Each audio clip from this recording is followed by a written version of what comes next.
على رسوله الكريم عن ابن مسعود رضي الله عنه قال قال رسول الله صلى الله عليه وسلم أفضل العبادة تلاوة القرآن.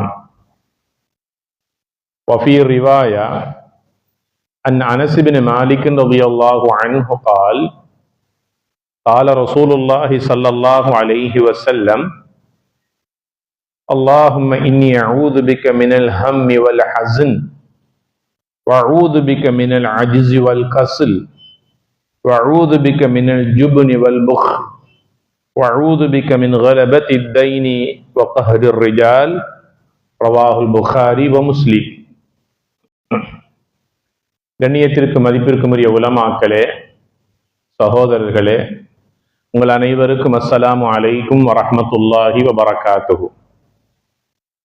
அல்லாஹு தஆலா அவனுடைய மேலான இந்த மஸ்ஜிதில் எங்களை எல்லாம் ஒன்று சேர்த்ததை போன்று நாளைய சுவர்க்கத்திலும் அல்லாஹ் எம் அனைவரையும் எம்மை சார்ந்தவர்களையும் ஒன்று சேர்த்தல்வானாக.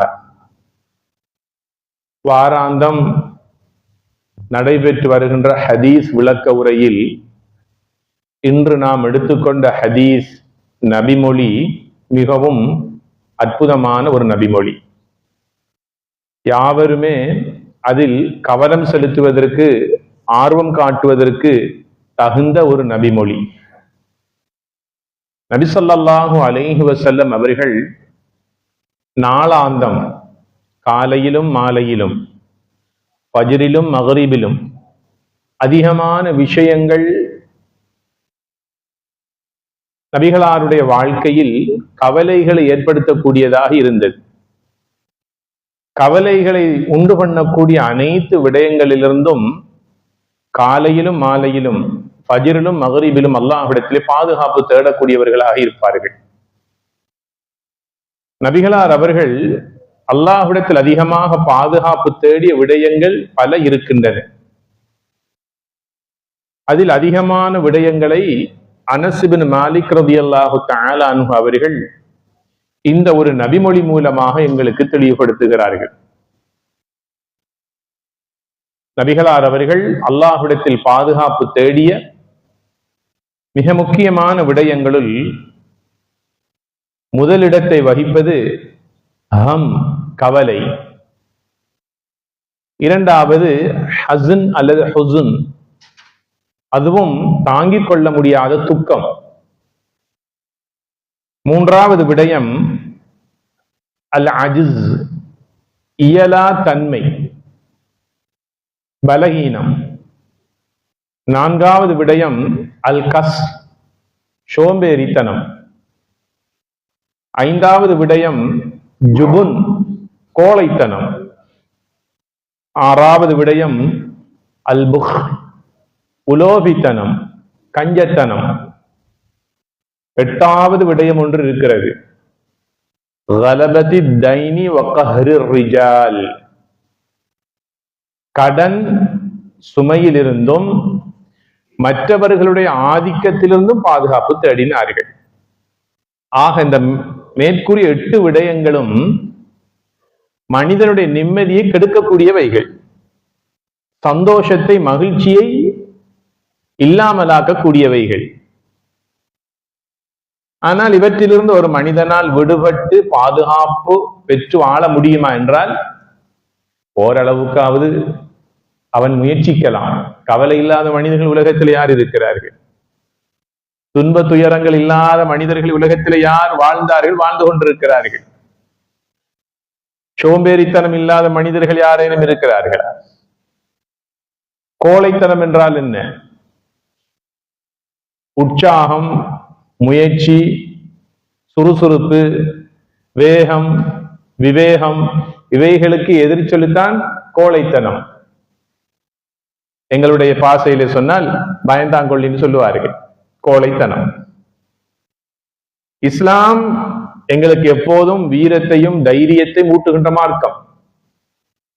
கோழைகளுடைய, சோம்பேறிகளுடைய கூடாரம் அல்ல இஸ்லாமிய மார்க்கம். நபிகள் நாயகம் ஸல்லல்லாஹு அலைஹி வஸல்லம் அவர்கள் அல்லாஹ்விடத்திலே பாதுகாப்பு தேடுகிறார்கள். கோழைத்தனத்திலிருந்தும் சோம்பேறித்தனத்திலிருந்தும் நான் இடத்திலே பாதுகாப்பு தேடுகிறேன்.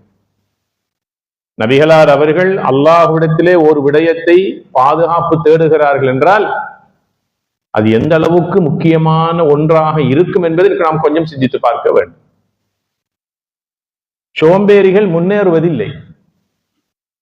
சோம்பேறித்தனம் என்பது ஒருவரை முன்னேற்ற பாதையிலே அவரை அழைத்து செல்லாது. முன்னேற்றத்திற்கு தடை ஒன்று இருக்குமே இருந்தால் அது கசில், சோம்பேறித்தனம். உலகத்திலே வெற்றி பெற்றவர்கள், வாழ்க்கையிலும் வியாபாரத்திலும் தொழில் முயற்சியிலும் சாதித்தவர்கள் யார் என்று பார்த்தால் சுறுசுறுப்பாக இயங்கியவர்கள், முயற்சியை கைவிடாதவர்கள், தொடராக நம்பிக்கையோடு செயல்பட்டவர்கள். இவை எல்லாவற்றுக்கும் மேலாக அல்லாஹுடைய பாக்கியத்தை பெற்றவர்கள். உலக வாழ்க்கையில் முன்னேற்றம் அடையாதவர்கள், வெற்றியை காணாதவர்கள், மகிழ்ச்சியை வாழ்க்கையிலே தொலைத்தவர்கள் யார் என்றால் சோம்பேறிகளாகத்தான் இருப்பார்கள். வியாபாரத்தில் மாத்திரமல்ல, பொருளாதாரத்தை சம்பாதிப்பதில் மாத்திரமல்ல, சுவர்க்கத்தை பெறுவதற்கும் சோம்பேறி ஒரு தடையாக அமைந்து விடுகிறது.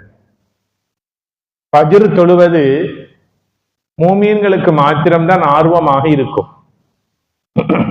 முனாஃபிகீன்களான நயவஞ்சகர்களுக்கு அதிலே சோம்பேறித்தனம் இருக்கும். முனாஃபிகீன்களான நயவஞ்சகர்களுக்கு சுபஹ் தொழுவது மலையை தலையிலே தூக்கி வைப்பதை போல பாரமாக இருக்கும். அவர்கள் தொழமாட்டார்கள், சொர்க்கத்தையும் பெறமாட்டார்கள். அப்ப சோம்பேறித்தனம் என்பது வெறுமனே தொழில் முயற்சியாளர்களுடைய வெற்றியை தடுக்கக்கூடியது மாத்திரம் அல்ல, சுவர்க்கத்திற்கும் அது தடை. நபிகளார் ஸல்லல்லாஹு அலைஹி வஸல்லம் துஆ கேட்கிறார்கள், அல்லாஹும்ம இன்னி அஊது பிக மினல் கஸ்ல், சோம்பேறித்தனத்திலிருந்து யா அல்லாஹ் உன்னிடத்திலே பாதுகாப்பு தேடுகிறேன். நபிகளார் அவர்கள் எப்போதும் உற்சாகமுடையவர்கள், சுறுசுறுப்பாக இயங்கக்கூடியவர்கள், தொட்ட காரியத்திலே கண்ணும் கருத்துமாக இருந்து திறமையாக செய்து முடிக்கின்ற ஆற்றலை பெற்றவர்கள் நபிகளார் ஸல்லல்லாஹு அலைஹி வஸல்லம். அல்லாஹுடைய தனிப்பெரும் கிருபையினால் முன்வைத்த காலை பின் வைத்த வரலாறு நபிகளாருடைய வாழ்க்கையில் கிடையாது. அந்த அளவுக்கு எல்லா துறையிலும் வெற்றி பெற்றவர்கள். ஆனால் எந்த கட்டத்திலும் சோம்பேறித்தனம் என்னுடைய தோளிலோ என்னுடைய முதுகிலோ என்னுடைய தலையிலோ வந்து உட்கார்ந்துடக்கூடாது என்பதிலே ரொம்ப அவதானமாக இருந்தார்கள். அல்லாஹ் அவரிடத்துல துஆ செய்தார்கள். நாம் எவ்வளவு முயற்சி செய்தாலும் அல்லாஹுடைய நாட்டம் என்ற ஒன்று இருந்தால் அது இன்மை வந்து அடையுமா இல்லையா? யா அல்லாஹ், நான் சோம்பேறியாக இருப்பதை நான் விரும்பவில்லை, அந்த சோம்பேறித்தனத்தை எனக்கு கொண்டு வந்து சேர்ப்பதிலிருந்து அல்லாஹ் உன்னிடத்திலே பாதுகாப்பு தேடுகிறேன். அனஸ் ரலியல்லாஹு தஆலா அன்ஹு அவர்கள் ஒரு நாள் நபிகள் நாயகம் ஸல்லல்லாஹு அலைஹி வஸல்லம் அவர்களிடத்தில் வந்து சொல்லுகிறார்கள், என்னுடைய பொருளாதாரத்திலே நெருக்கடியான நிலைமையை நான் பார்க்கிறேன். சிலருக்கு நான் கடனாளியாகவும் இருக்கின்றேன், கடன் வாங்கி இருக்கிறேன். என்னுடைய கடனை நான் தீர்க்க வழி தேடுகிறேன், என்னால் முடியவில்லை. வருகிற வருமானம் சம்பாத்தியம் என் குடும்ப தேவைக்கே போதுமானதாக இல்லை. அப்படி இருக்கிற போது எப்படி நான் கடனை கொடுக்க போகிறேன்? தன் நிலையை சொல்லுகிறார்கள் அனஸ் ரலியல்லாஹு அன்ஹு. அந்த நேரத்தில் நபிகளார் ஸல்லல்லாஹு அலைஹி வஸல்லம் சொல்லிக் கொடுக்கிறார்கள், அனஸ், அல்லாஹ்விடத்தில் அதிகமாக துஆ கேளுங்கள்.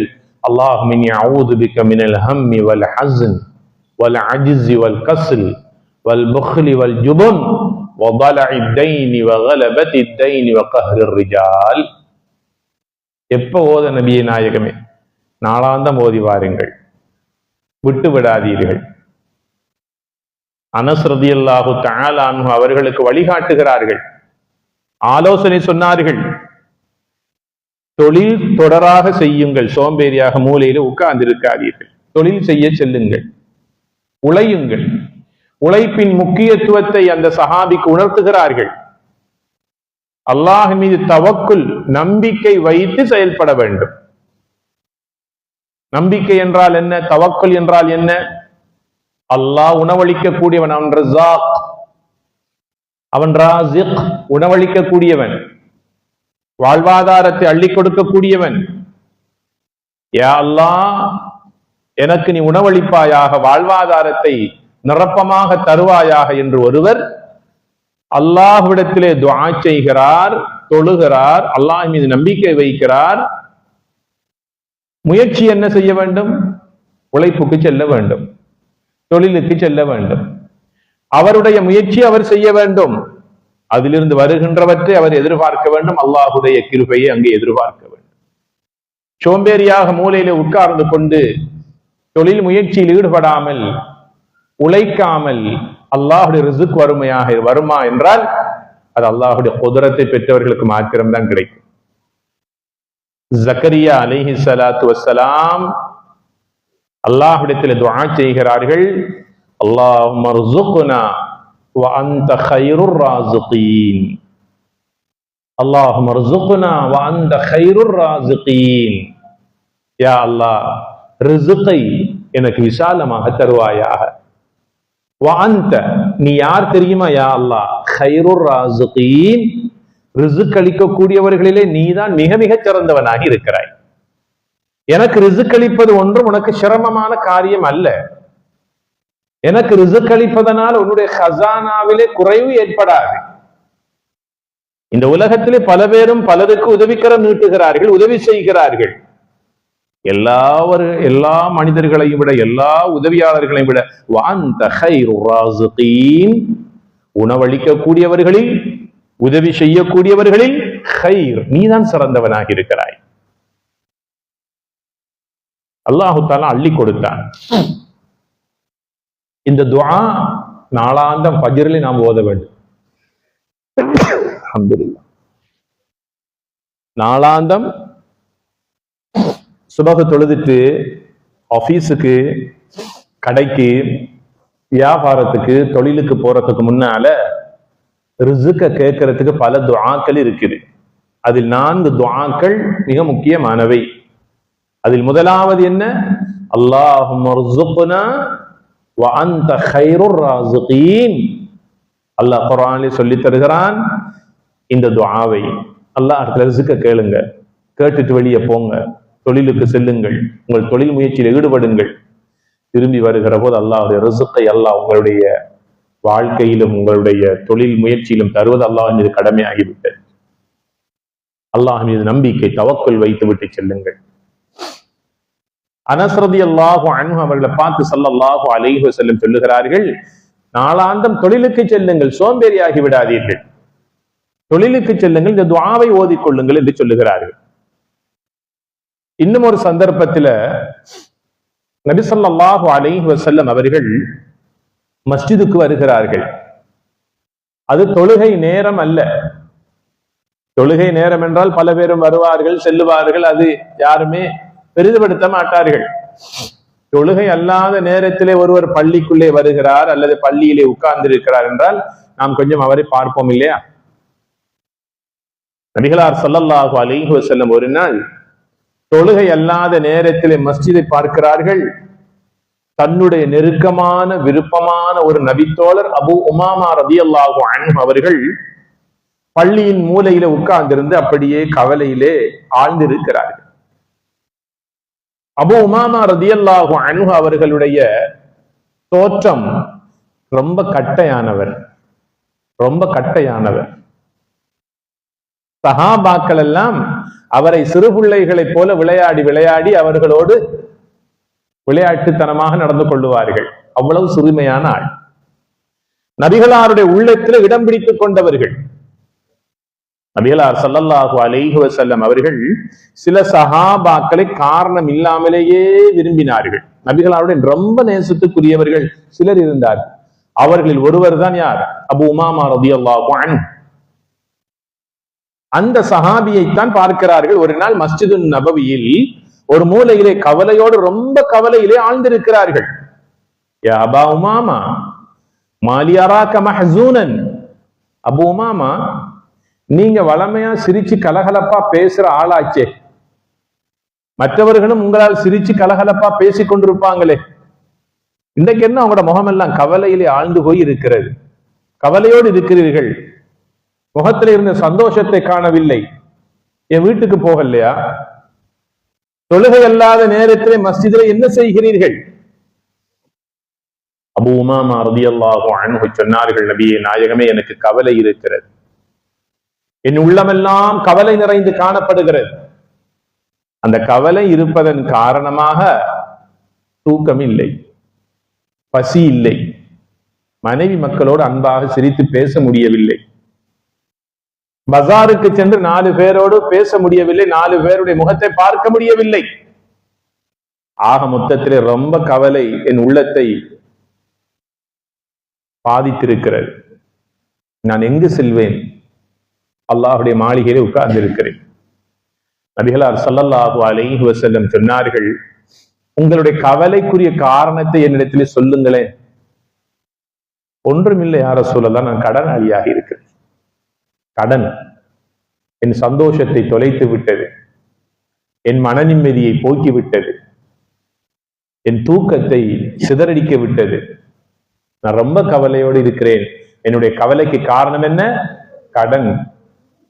அந்த கடனை நான் கொடுக்கும் வரைக்கும் இவைகள் எல்லாம் என்னை விட்டும் தூரமாகி விட்டது. வீட்டுக்கு செல்ல முடியாது, கல்யாண வீடு மையத்து வீட்டுக்கு செல்ல முடியாது.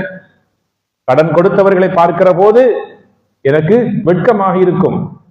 தவணைகள் செல்ல செல்ல அவர்களுக்கு நான் வாக்குறுதிகளை அளித்துக் கொண்டே இருக்கிறேன். நபிகளார் ஸல்லல்லாஹு அலைஹி வஸல்லம் அவர்கள் அபூ உமாமா ரலியல்லாஹு அன்ஹு அவர்களை பார்த்து சொன்னார்கள், நீங்கள் தொழிலுக்கு செல்லுங்கள், அத்தோடு நான் சொல்லித் தருகிற துஆவை ஒவ்வொரு நாள் காலையிலே 3 தடவைகள் ஓதி வாருங்கள், மாலையிலே 3 தடவைகள் ஓதி வாருங்கள். உங்கள் கவலைகளை அல்லாஹ் போக்கி விடுவான், உங்களுடைய கடனையும் அல்லாஹ் நீக்கி விடுவான் என்று சொல்லி இந்த துஆவை சொல்லிக் கொடுத்தார்கள். அல்லாஹும்ம இன்னி அஊது பிக மினல் ஹம்மி வல் ஹஸன் வல் அஜ்ஸி வல் கஸல் வல் புக்லி வல் ஜுபன் வஅஊது பிக மின் கலபத்தித் தைனி வ கஹ்ரிர் ரிஜால். இதை ஓதி வாங்க அபூ உமாமா, உங்களோட கவலைகளை அல்லாஹ் போக்கி விடுவான், உங்கள் சஞ்சலங்களை அல்லாஹ் நீக்கி விடுவான் என்று சொல்லி இந்த துஆவை சொல்லி கொடுத்ததாக புகாரி முஸ்லிமில் இந்த ஹதீஸ் பதிவு செய்யப்பட்டிருக்கிறது. இந்த துஆவை எடுத்துக்கொண்டு அபூ உமாமா ரலியல்லாஹு அன்ஹு அவர்கள் செல்லுகிறார்கள். நபிகளாருடைய ஆலோசனை வழிகாட்டல்கள் எல்லாவற்றையும் எடுத்து நடக்கிறார்கள். அல்லாஹ் மீது தவக்குல் நம்பிக்கை வைத்து உழைப்புக்கு செல்லுகிறார்கள். ஃபஜ்ரிலும் மக்ரிபிலும் இந்த துஆவை நாளாந்தம் ஓதி வருகிறார்கள். சில காலம் கழித்து அபூ உமாமா ரலியல்லாஹு அன்ஹு அவர்களை நபிகளார் ஸல்லல்லாஹு அலைஹி வஸல்லம் அவர்கள் அதே மஸ்ஜிதிலே திரும்ப காணுகிற போது வளமையான சிரிப்போடு கலகலந்த முகத்தோடு சஹாபாக்களோடு சிரித்து பழகி கொண்டு இருக்கிறார்கள். அபூ உமாமா, இப்போது உங்களுடைய வாழ்க்கை எப்படி இருக்கிறது என்று கேட்டார்கள் நபிகளார் ஸல்லல்லாஹு அலைஹி வஸல்லம். அல்லாஹு தஆலா என்னுடைய கடனை போக்கிவிட்டான், கவலைகளும் போய்விட்டது, மனைவி மக்களோடு குடும்பத்தோடு நண்பர்களோடு நான் சிரித்து சந்தோஷமாக வாழ்கிறேன், என் உள்ளமெல்லாம் சந்தோஷம் நிறைந்திருக்கிறது என்று சொன்ன போது நபிகள் நாயகம் ஸல்லல்லாஹு அலைஹி வஸல்லம் துஆ செய்தார்கள், உன் சந்தோஷத்தை அல்லாஹ் இன்னும் அதிகப்படுத்துவானாக, உன் சந்தோஷத்தை அல்லாஹ் இன்னும் அதிகப்படுத்துவானாக. அல்லாஹும்ம பாரிக் யா அல்லாஹ், அபூ உமாமாவுக்கு நீ பரக்கத் செய்வாயா, அபூ உமாமாவுக்கு நீ பரக்கத் செய்வாயா. பின்னொரு காலத்திலே மதீனாவிலே விரல் விட்டு எண்ணக்கூடிய சில சஹாபாக்கள் பெரும் செல்வந்தர்களாக வாழ்ந்தார்கள், பெரும் செல்வாக்கோடு வாழ்ந்தார்கள். செல்வம் செல்வாக்கு இருக்கின்ற 4 பேர் மட்டுமல்ல, ஊரே மதிக்கின்ற மனிதராக வாழ்ந்து சாதனை படைத்தவர்கள் அபூ உமாமா ரலியல்லாஹு அன்ஹு அவர்கள். கண்ணியத்திற்குரியவர்களே, இங்கே இன்னும் ஒரு ஹதீஸினுடைய ஒரு வார்த்தை பிரயோகம் வருகிறது, வகஹ்ரிர் ரிஜால், மற்றவர்களுடைய அடக்குமுறையிலிருந்தும் பாதுகாப்பு தேட வேண்டும். மற்றவர்கள் எம்மை அடக்குமுறை, என்ன அடக்குமுறையில அவர்களுடைய கண்ட்ரோல்ல எங்களை வைத்துக் கொள்ள பார்ப்பார்கள். அநியாயமா ஒரு ஆபீஸ்ல, ஒரு கம்பெனியில, ஒரு கடையில வேலை செய்யும் போது அதனுடைய உரிமையாளருக்கு அல்லது அதனுடைய தொழிலதிபருக்கு கடமைப்பட்டிருக்கிறோம். ஆனால் அநியாயமாக சிலருடைய ஆதிக்கத்திற்கு, அது ஒன்று எங்களுடைய அயல் வீட்டுக்காரருடைய தொல்லையாக இருக்கலாம், தொழில் செய்கின்ற இடத்திலே மற்றவர்களுடைய பொறாமை பார்வையினால் எங்களை அடக்க பார்க்கலாம், போகின்ற வருகின்ற இடங்களில் அல்லது குடும்ப உறவுகளுக்கு மத்தியிலே பொறாமையின் காரணமாக எங்களை ஏழ்மையாக அல்லது தரக்குறைவாக பார்ப்பதாக இருக்கலாம். ஒரு மஜ்லிஸ்ல, ஒரு அவையிலே, ஒரு சபைக்கு சென்றால் எங்களை கணக்கெடுக்காத நிலையாக இருக்கலாம், தரக்குறைவாக பார்க்கின்ற நிலை. இவற்றிலிருந்து நாம் பாதுகாப்பு தேட வேண்டும். இவற்றிலிருந்து நாம் பாதுகாப்பு தேடுகிற போது மாத்திரம்தான் அல்லாஹு தஆலா சமூக அந்தஸ்தை, சோசியல் ஸ்டேஜை எல்லாம் எங்களுக்கு தருவார். அது ஒரு மனித வாழ்க்கையில் முக்கியமானது. கண்ணியத்திற்குரியவர்களே, 4 பேர் மதிக்கின்ற அளவுக்கு வாழ வேண்டும். எங்களுடைய கண்ணியத்தை இழந்து இகழப்படுகிற அளவுக்கு, கேவலப்படுத்தப்படுகிற அளவுக்கு எங்களுடைய சொல் செயல் நடத்தைகள் அமைந்து விடக்கூடாது. அசிங்கத்தை செய்து, பாவத்தை செய்து, அநியாயத்தை செய்து, தவறுகளை செய்து அது மக்கள் கண்டு எங்களுடைய மானம் போகின்ற அளவுக்கு நாம நடந்து கொண்டு சமூக அந்தஸ்தை எதிர்பார்க்க முடியுமா? முடியாது.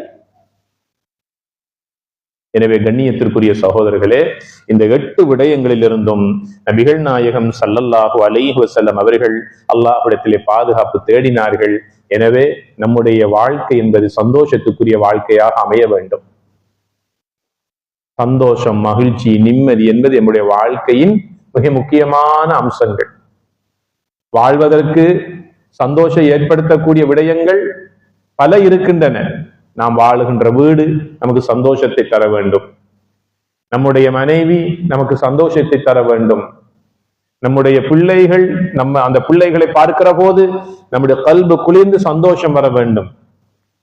நாம் தொழில் செய்கின்ற இடம், வியாபார ஸ்தலம் சந்தோஷத்தை தர வேண்டும். சந்தோஷமாக அந்த இடத்துக்கு நாம் செல்ல வேண்டும். தொழிலை முடித்து விட்டு, வியாபாரத்தை முடித்து விட்டு, வேலை முடிந்து வீட்டுக்கு செல்லுகிற போது எப்படி ஒரு சந்தோஷம் வருகிறதோ அதை விட ஒரு சந்தோஷம் வர வேண்டும் நாம் தொழில் செய்கின்ற இடத்துக்கு செல்லுகிற போது. அது நம்முடைய சொந்த இடமாக இருந்தால் மாத்திரம் அல்ல, பிறருடைய தொழிலகத்தில், மற்றவர்களுடைய ஆபீஸில், மற்ற இடங்களில் நான் தொழில் செய்தாலும் அது என்னுடையதை போல விரும்புகின்ற அளவுக்கு அந்த இடத்தை நான் விரும்பி சென்று வியாபாரம் செய்ய வேண்டும், தொழில் செய்ய வேண்டும். சந்தோஷத்தை தரக்கூடிய விடயங்கள். நாம் பயணிக்கின்ற வாகனம் நமக்கு சந்தோஷத்தை தர வேண்டும். நாம் வாழும் வீட்டினுடைய அயல் வீட்டுக்காரர்கள் தொல்லை தராமல் இருக்கிற போது அதன் மூலமா எங்களுக்கு சந்தோஷம். இந்த சந்தோஷம் எப்போது எங்களை விட்டு நீங்கி விடுகிறது தெரியுமா? அயல் வீட்டுக்காரர்களுடைய தொல்லைகள் இருக்கிற போது. நாங்க எவ்வளவுதான் அழகாக நிம்மதியாக வீட்டை கட்டி, வாசலை கட்டி, நிம்மதியா திருப்தியா நாமும் எம்பாடுமாக இருந்தாலும் அயல் வீட்டுக்காரருடைய தொல்லை இருக்குமையாக இருந்தால் நிம்மதி இருக்காது. அவர்கள் பெருசாக ஒன்றும் திட்டுறதில்லை, பேசுறதில்லை, கத்துறதில்லை. அடுத்த வீட்டுக்காரருடைய நாய் குறைச்சாலே போதுமே, நிம்மதி வைத்திருமே. நாய் குறைச்சாலே போதுமே. எங்களுக்கு என்ன தைரியம் இருக்குதா அவட நாயுடைய வாயை போயிட்டு கட்டுறது? நாய் தொல்லை எங்க இல்ல?